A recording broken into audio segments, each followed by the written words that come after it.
रक्षाबंधनाच्या दुसऱ्या दिवशी रघवी समाजातील महिला पवित्र पाती नदीत अर्पण करतात आणि त्यानंतर तीच पाती घरोघरी देण्याची परंपरा आजही श्रद्धेने जपली जाते. ही केवळ एक प्रथा नाही तर निसर्गाप्रती कृतज्ञता, घराच्या सुख समृद्धीची मंगलकामना आणि समाजातील आपुलकीचे प्रतीक आहे.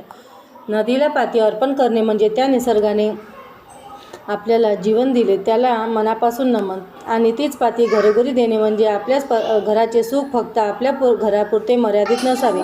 समाजातील प्रत्येक घरात आनंद, आरोग्य आणि समृद्धी नांदावी अशी सामूहिक भावना.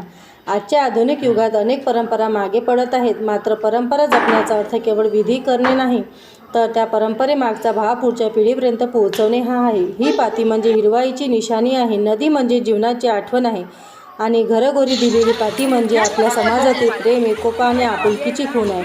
परंपरा जपूया, तिचा अर्थ समजून घेऊया आणि आपल्या पुढच्या पिढीला हा सुंदर संस्कार अभिमानाने देऊया.